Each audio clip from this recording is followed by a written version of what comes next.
get that fixed. So still trying this stuff out, but let's get started.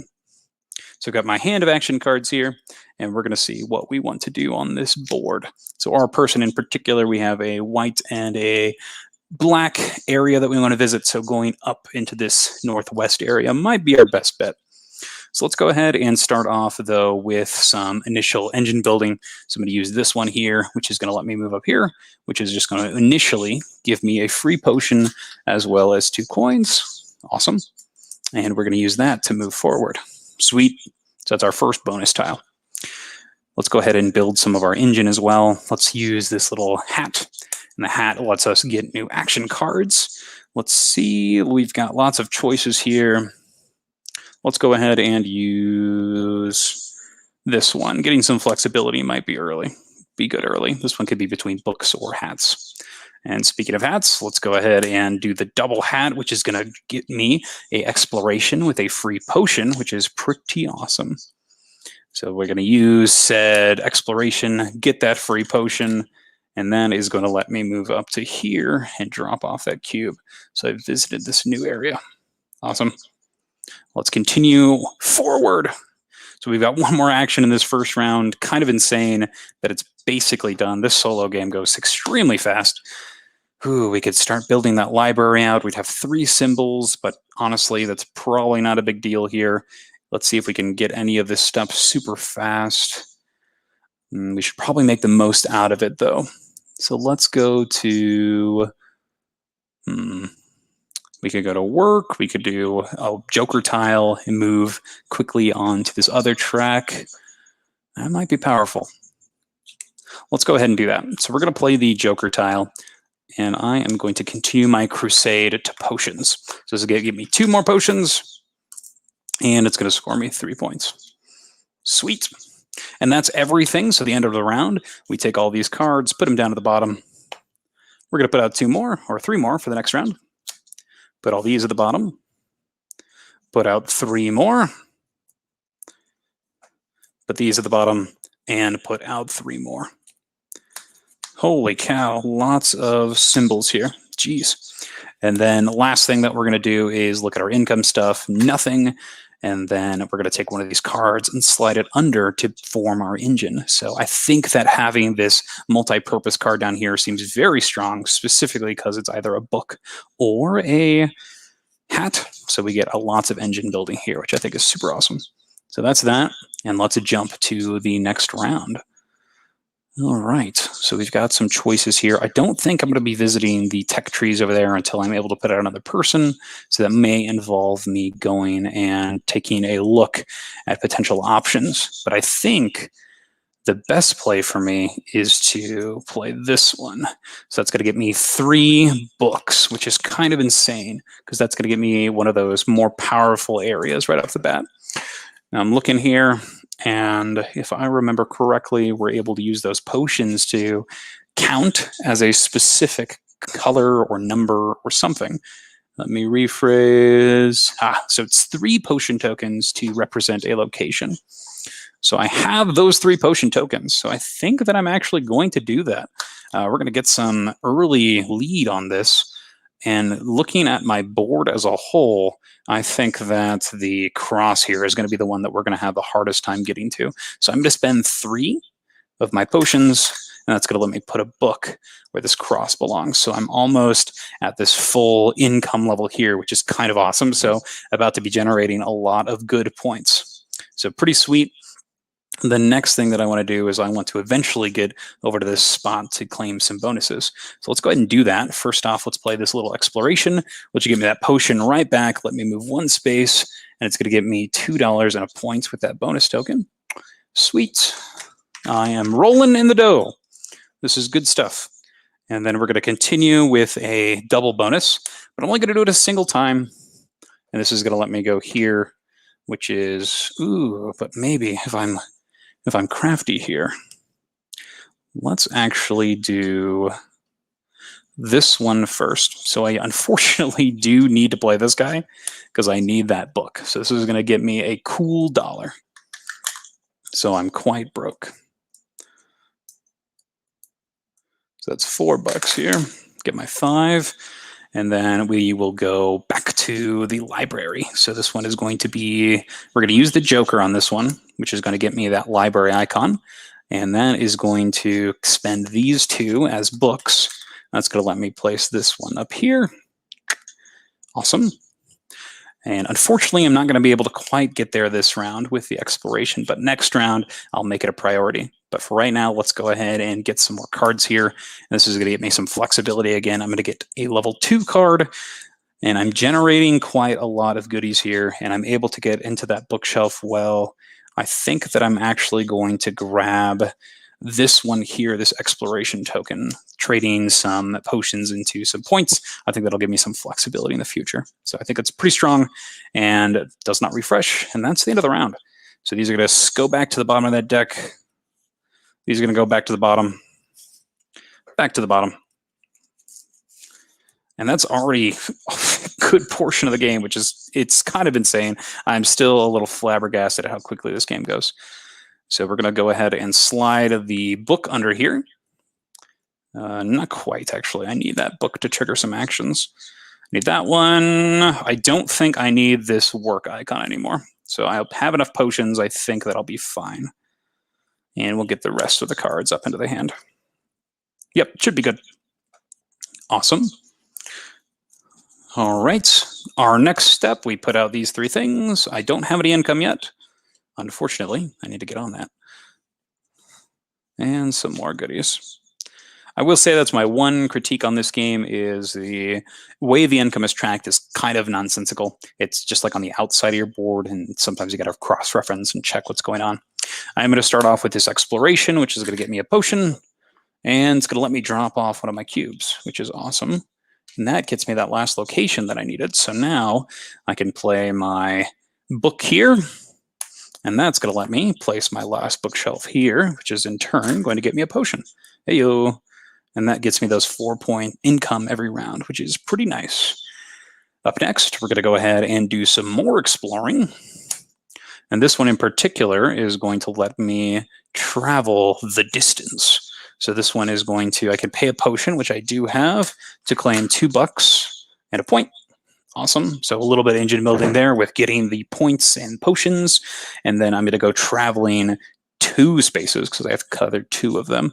Now, looking at the board, once again, we are trying to match these different bookshelves and columns and rows. So I can either start a brand new track over here, or I can start working with something that I've already completed. And I think that sounds like the better place. So we're just simply going to move down here and put out another cube. So we're going to visit Cordoba down here in Spain, which is pretty exciting. So that's that. Next action, let's go ahead and rebuild that hand of cards. The more we play, the more we're losing. So let's go ahead and grab some of these books. It seems that these yellow books are going to be needed for trying to complete that row. So we add that to our hand. And that being said, let's go ahead and do that. So we're going to continuously be hopefully chaining over and over again with the explorations with those potions. So we're going to go ahead and use the book now. It's going to get us $1. And we are going to use our millions of book tokens here. And I'm going to pay the potion to represent the golden book. And we are going to go ahead and put our bookshelf right here for a second golden book, which is pretty sweet. So we are getting close to our 4. Oh, and looks like Takaijo has joined us for a little bit. Sorry, my dog is being a little crazy. She says it looks fun. It's on our shelf of shame, sadly. This is a great one. It's actually quite calming. It's one that I enjoy. My wife actually taught this to me. So there was one night where I was done learning games, and she said, "Hey, you relax. I'll teach this one to you." And it's been great. This is one that Dan has really said, "Hey, check this one out." He's really encouraged me to jump into it. And it's one that I am enjoying. And as you can see, the solo play here is quite straightforward. The game itself is very fast and the rounds are quick. It's one I recommend. So I'm having a good time. If it's on your shelf of shame, get it open. It's a blast. We have an organizing video for this coming out tomorrow. We got all of the new pieces in finally, and it's a blast. So thanks for tuning in. I hope that you enjoy this and you can get an idea of how it's played. So it's the end of the round here. We pick one of these cards that is going to join our engine at the bottom. So we're going to go ahead and add this. Ooh, we want to keep that engine building here. So we're going to go ahead and take the book and put it down here because we already have one of those and we can use a joker in the future. So that works. The rest of our cards go back in our hand. We actually do get income because we have that complete row of books. So we're going to get 4 points for that. It'll go to 9. And then our cards are going to go to the bottom of the deck. And we're going to get some more choices. So we've got some more of those expansion cards, really interesting, where you get a bunch of goodies, but they only activate on specific rows. I do like these early game cards with the multi-resources. I think they are super strong. So let's go ahead and keep going. We're trucking on through. So I'm going to go ahead and continue my crusade across the countryside. We're going to start off with this potion. So I'll grab a potion and move 1. I'll pay the $2 to cross the sea here, but it's going to get me that bonus, which is going to let me put another guy over here. Got to pay those $2 to cross the sea. And then we'll continue our journey here. Let's see. We will pay... I'll need to pay $1 million to do what I need to do there, but I think it'll be worth it. So we're going to go here. I'm going to pay that potion I just got to earn $2 and a point. It's going to let me move 2 spaces this time. And I'm going to pay the $3 in order to pretend, or the $2 to pretend like I have an additional symbol. So I'm going to go ahead and move 3 spaces. So we're going to go 1, pay the 3 to go there, 2, and then pay $3 more to cross here, which is going to let me play one of my Grandmaster cards. So you have all of these Grandmasters that you start with, and whenever you reach one of these little scrolls, you're going to be able to play one and do what it says. So this one's pretty sweet. You can immediately place a book somewhere and ignore the requirements. So you can just place it anywhere. And I think that will be super powerful placing it right here. It's going to give us 2 income columns. So I am going to go ahead and play Copernicus here. And he just says, hey, you may immediately play something somewhere. So I really enjoy that one. We are going to do that now. That way we can ignore traveling up to the north. And we're going to go right here, which is super close. We've got this one done. We've got this one done. We are on our way. So super exciting. We're super close to almost unlocking this additional $4. I like it. Let's keep going. Let's see. We've got lots of different options here. We could go ahead and get some more cards. We could do some more exploring. I could move 3 spaces with this explore, but it looks like I'm going to need a little bit of money. So let's go ahead and do this book action first. It's going to get me $1. So that's pretty useful. And let's see if we can place a book somewhere. So we can. We've just visited Cordoba, so let's place this. We are super close to unlocking that new section. When this is cleared, we get $4 for playing it. All right. And that means that we have enough to take that explore action now. So let's get out of here. This is going to let us move again. So once again, we have 1, 2, 3 symbols. Let's move out. We're going to go 1, 2, 3. I'll pay the $3. And that's going to get me 2 of those potions. Can never have enough potions. They count as wilds for specific actions. And one of those actions is here. We'll use that wild token, copy the books, which is going to let me fill out one of these. And I need 2 green books. I don't have 2 green books, so that's what these potions are going to stand for. So I'll put out that book here, and it'll count as those books. So sweet. Once again, end of round. We'll take all these cards. Didn't buy anything this round. It's probably going to be fine. Let's hope so. There's only 1 round left after this one, so the playthrough is almost over. But maybe it was a good play. Maybe it wasn't. I feel like I've got a lot of income on the books this time, which is kind of cool. I've yet to do this strategy the first time I focused really hard on this track.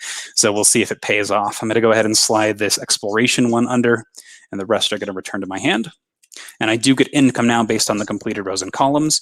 I have 4 and 3 points, so that's 11. Oh, that's 10 points. 4 and 3? 7 points. I can count, I swear. And then we have 4 points here, and we're missing the one there. So just 4 more points, 17 to 21. So that's everything here. It is now the last round of the game. I feel like it's already gone by so quickly. I'm not sure exactly what I should be doing. Let's go ahead and get some value off these actions. So we need to just start shelving our library. So we're going to play this one for $1 and a gold book. And let's look at all the things that we could accomplish here. Oh boy. So we've got a book. I don't know if we're going to be able to complete a lot of sections here. So maybe it's not worth playing this one quite yet. So we'll keep this guy in our hand. It actually might be best to do a large travel action, or maybe even work up on these tracks up here. Let's see. So we actually need lots of choices. So I think I'm actually going to play this one here, get that potion. so that can sub for potential icons in the future. And that's going to let me move 2 spaces because I did shelve that one later. So let's go with our movement of... I could spend the $2 to move additional spaces, but I don't think it's worth it. 1, 2, 3, 4. I declare a thumb war. I think the best play is to pay the $2, move through here. So it's 1. And we will go, I'll pay the additional, that's not quite enough. So we'll pay the $2 additional, and we'll go pretend it's a different symbol. Go here, put out one of our cubes. So this will give us that purple section. Now that we have that, we will continue our movement. We now have 3 icons. We'll trade in that potion again. I don't know if it's worth it because we might want to keep that potion. Thank you, Tia. I appreciate it. Oh boy. So Tia, what's preventing you from getting this one started on from your shelf of shame? There's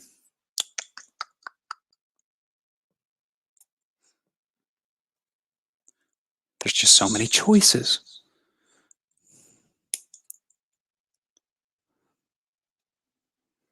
I think exploring might be the way to go.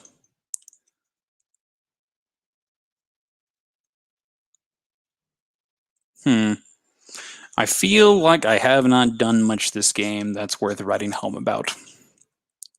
Let's go ahead and complete this one here. So we're going to use our book here, which is going to get me $1, and that's going to let me place the bookshelf here, which is going to score me 2 points for later. I'll take it. And then lastly, 3 actions left in this whole game. Unreal. I don't think it's going to happen. I need blue books, and I have neglected to do so. We can get some points through traveling, get some money through traveling. I don't know if we're going to be able to actually get anything here. So we could do that. Let's go ahead and do that. So I'm going to pay the 1 potion here, get the $2 on the point for playing such. And that's going to let me move 3 spaces. We're going to go 1, 2, 3. I'll pay the $1, which is going to let me put out this cube here. Ayo. That's what we needed, because that'll get us the points here. We'll use the Joker, and that's going to copy the book, which is going to let me put this last book here, because we just visited the white, and that's going to let me play one of these masterwork cards. Awesome. So we have lots of choices here. We have that triple explore, and we can place as many cubes as we want during that explore action, which is pretty dang powerful. Now, however, we don't really have the money to travel using said action. The other thing we have here is Margaret Cavendish. It says that you can, I believe, you just remove a whole stack of these things. I'm going to check really quick because that seems really good to just score 8 points, because that's our last row of books here. And that could be very powerful. So her whole effect is, this is Margaret Cavendish. So her effect here says, permanently remove from your supply the 2 topmost bookshelf tiles. So unfortunately, it's only going to be 2. I don't think it's going to be enough. We're off by 1 to score those 8 points. But she's worth 8 points on her own. Well, we also have Robert Boyle here. I think he has a similar effect to the Mr. other guy that we have, Mr. Boyle. Mr. Boyle here says, perform study action. You can divide the value of the book. That's so good, but I don't think it's going to be enough. We could place into some of these regions, but it's not going to give us anything particularly fancy. So I think the best play is to just do the Margaret Cavendish. I think that is the way to go, because it is going to actually get us 6 points just for playing her. So I'm going to go ahead and do that. We're going to remove those books, and that leaves us with 1 action left. Oh boy. So let's see. I have no idea. It's so difficult. So Sakaijo has our response. Let's see. So Tia says it's on Duke. So we've been trying to teach games on friends' mutual shelves of same, so we haven't quite gotten to this one. Okay, that totally makes sense. If everybody has a pileup of games, it's going to be hard to get yours played, and that totally makes sense, especially when everybody's in that same situation. And he also says, game night tomorrow. Seeing the playthrough is making you feel inclined to read the rules. So I do think this one's actually extremely straightforward. It's one of the best rule books that I've seen in a while. It's really laid out well. It's going to be helpful with everything. And the game is really clean. So there's really just the different actions on the action cards that you need to know. And there's 5 of them. And once you know that, the game just makes sense. It's all about just picking up little bonuses and building your engine by collecting those symbols. So if you can do that, it works really well. So just know those actions and you're going to be fine. It's a weird game because as you play, it kind of feels like you're not doing much at a time. But the more you're doing these actions, the more bonuses you're getting. It's a lot of little actions that make big plays. And I think that's why it's satisfying, is because you are building up to this final moment. Now, speaking of the final moment, I've got that last action, and I don't think there's anything incredible I can do. The best I can do is get a card or move. So honestly, at this point, let's just go ahead and call it. I'll move my guy 1 space, and I guess I could count it as 2. So I could potentially, I think the best thing I could do is get a point and a potion. So we'll go ahead and do that. So I'll move that here, get my extra point by spending my $1 and my potion.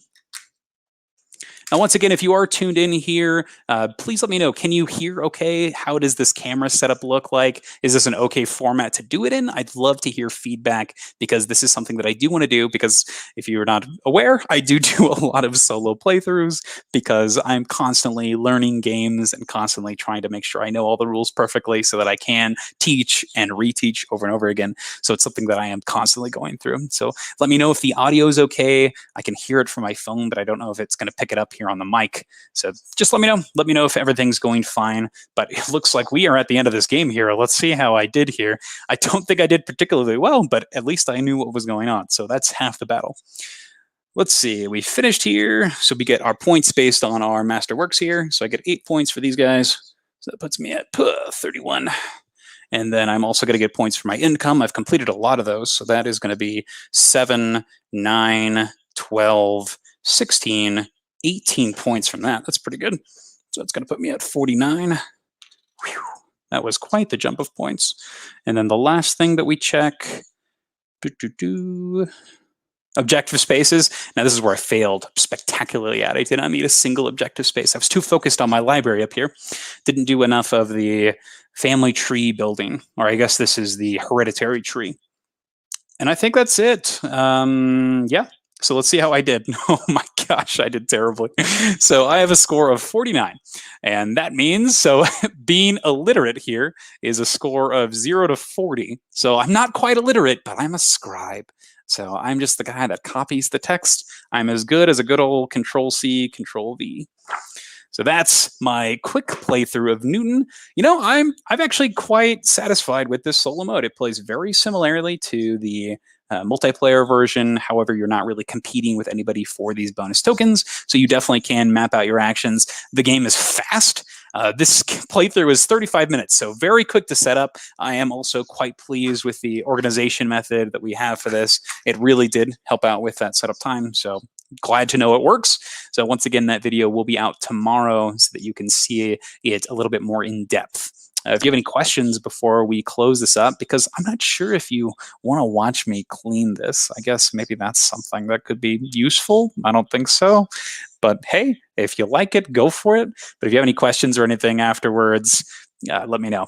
Thanks for joining us. I really appreciate you tuning in, Tia. I'm glad that you were able to catch the end. It was nice to have you. Good conversation. I hope you can get this one played. It's a blast.